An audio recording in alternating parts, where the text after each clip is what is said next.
Depois de o Congresso aprovar por larga maioria, né, aquela questão da restrição das saidinhas, das saídas temporárias, o presidente Lula então resolveu vetar parcialmente. Ele então vai comprar essa briga com o Congresso e com parte da população.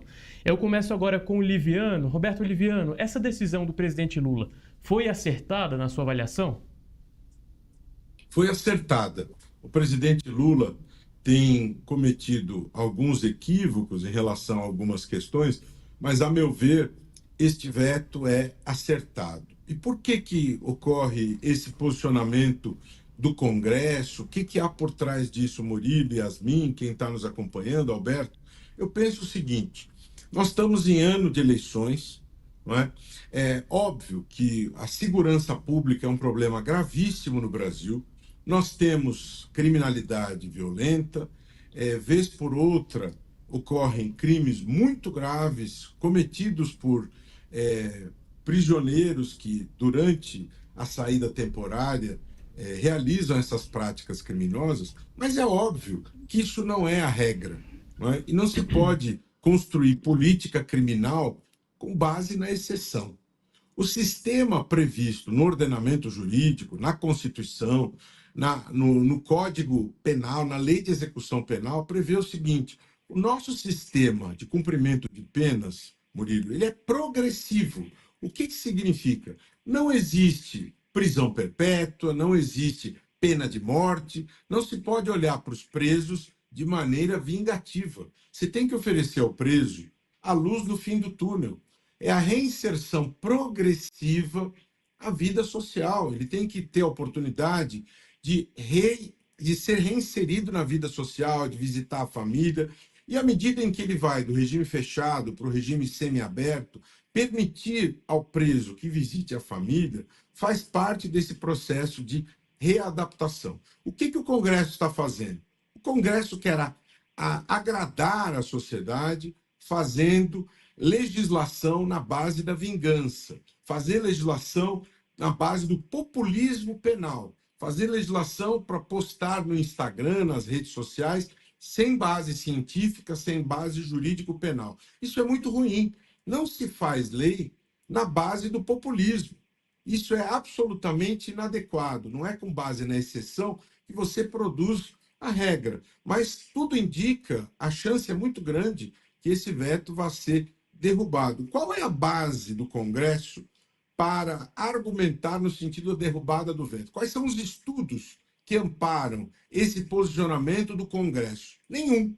Não há nenhum estudo, não há nenhuma base. Por outro lado, o veto do presidente vem amparado na ciência penal.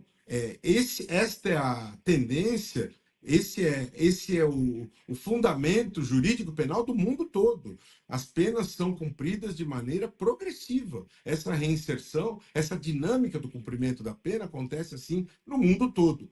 Óbvio que existe aqui e ali essa prática criminosa, mas você não pode transformar, repito, a exceção e, com base na exceção, produzir política criminal. Isso é um erro, isso é inadequado. Você não pode se vingar socialmente porque essas situações acontecem. Então, é um equívoco a saída temporária, é uma estratégia do direito da execução penal necessária para você reinserir gradualmente os presos na sociedade. Esse é o adequado, mas está se usando desse populismo penal para agradar a sociedade e isso pode nos levar a uma situação equivocada. É a minha opinião, Murilo.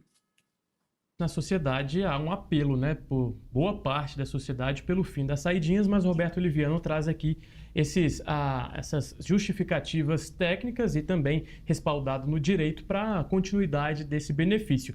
Repasso ao Alberto agora para que ele diga então qual é a sua avaliação sobre a decisão do governo Lula. A característica do crime mudou. O crime hoje é um crime organizado, é um crime transnacionalizado, é um crime que se apropria e se utiliza de plataformas tecnológicas para se preparar, para se organizar e para perpetrar os ilícitos que parecem mais convenientes. Eu vou puxar a questão para a esfera internacional, lembrar que também na Argentina o tema da segurança pública é um tema no topo da agenda social e política, foi uma das duas principais bandeiras eleitorais de Javier Milei, do atual presidente argentino, juntamente com o combate à inflação. Há hoje uma grande campanha de repressão ao crime organizado na região de Rosário, que se transformou num hub, né, num centro de distribuição de drogas e distribuição de delitos conexos associados ao tráfico de drogas, ao narcotráfico. Quero lembrar também que na região da Tríplice Fronteira nós temos agrupamentos ligados a movimentos terroristas de matriz do Oriente Médio. Portanto, o tema do crime, da criminalidade, da contenção da letalidade ou da periculosidade que o crime perpetra em relação à sociedade é um tema, sim, regional, é um tema internacional, é um tema transnacional. Eu concordo com o Roberto Liviano quanto ao aspecto específico da saidinha, do manejo do cumprimento da pena e da ambição correta que a sociedade deve ter da reinserção dos apenados. Creio que muitos desses cumpram delitos leves ou delitos de menor potencial ofensivo, portanto, sim, merecem um voto de confiança de que poderão se reinserir na sociedade, mas eu quero sublinhar essa nova característica do crime, um crime complexo, uma criminalidade complexa, sofisticada, que talvez exija, sim, um repensar de como os países em si e em conjunto o enfrentam. A criminalidade hoje é um fenômeno transnacional. Nenhum Estado nacional tem capacidade sozinho de enfrentá-la, de combatê-la e de suprimi-la.